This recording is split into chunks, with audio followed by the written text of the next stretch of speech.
Ma palun lavale akadeemik Anton Raukase, kes juba aastast 1994 on olnud selle organisatsiooni raudvara, on kuulunud Eesti õigusjärgsete omanike liitu, millest siis tänane liit välja kasvas. Koduomaniku manifest.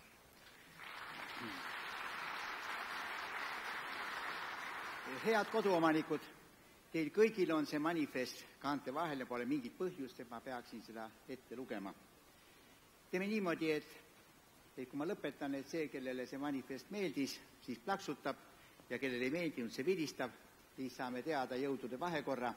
Ma kommenteeriksin natuke mõne sõnaga seda manifesti. Kõigepealt ma kordaks selle üle, et kui me vaatame, kui palju neist koduomanikke, milline protsent, siis Eesti on tõepoolest nähtavasti üks kõige koduomanike rikkam riik maailmas. Ja me ei pea väga muretsema selle pärast, et meie üüriturg on väike, peaasi, et meil oleks koduomanikke palju ja jaotuksid ikkagi ka meie ääremaadele. Meil on siin kirjas 3 sellist põhilist mõtet, mille eest me seisame või mille vastu me oleme.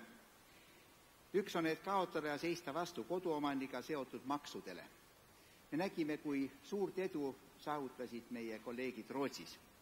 Samal ajal, kui te loete lehti ja kuulate meie riigi juhte, siis tegelikult kogu aeg kõneldakse, et on vaja täiendavalt sisse viia oma kinnisvaramaks, on vaja automaks ja nii edasi. Arvan, et me võitleme kõik ühiselt, et need makse oleks võimalikult vähe. Teine on seista koduomanike huvide eest, et riik toetaks kodude renoveerimist, soojustamist, energiasäästlikumaks muutmist. Siin on palju võimalusi, härra Siitam juba ütles, et võib-olla kui me ei teeks mõttetud investeeringut Narva ja ei põletaks juurelkohas puitu, oleks võimalik seda palju rohkem raha suunata just siia valdkonda. Ja ma usun, et meil realiseerub ka see kava, et me saame ka eramajadele saame siis teatud toetusi soojustamiseks. Ja 3. on tagada elektrituru avanemisega oleksid kaitstud kodutarbijate õigused. Ma ütlen selgelt välja, et ma ei jaga härra Leppimanni optimismi.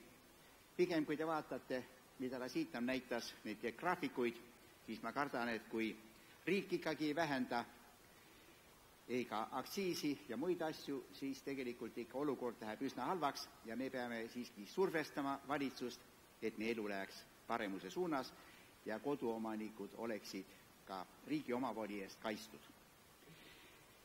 Ma peaksin ütlema sõnad, et ma kuulutan kongressi lõppenuks, aga ma arvan, et kuna meil on veel härra Ivo Linna veel üks laul või 2 laulu või 3 laulu ja Ivo Linna on niisuguse ilusa, kõva häälega, ma arvan nii, et anname õiguse Ivo Linnale ka meie kongress lõpetanuks kuulutada. Aitäh!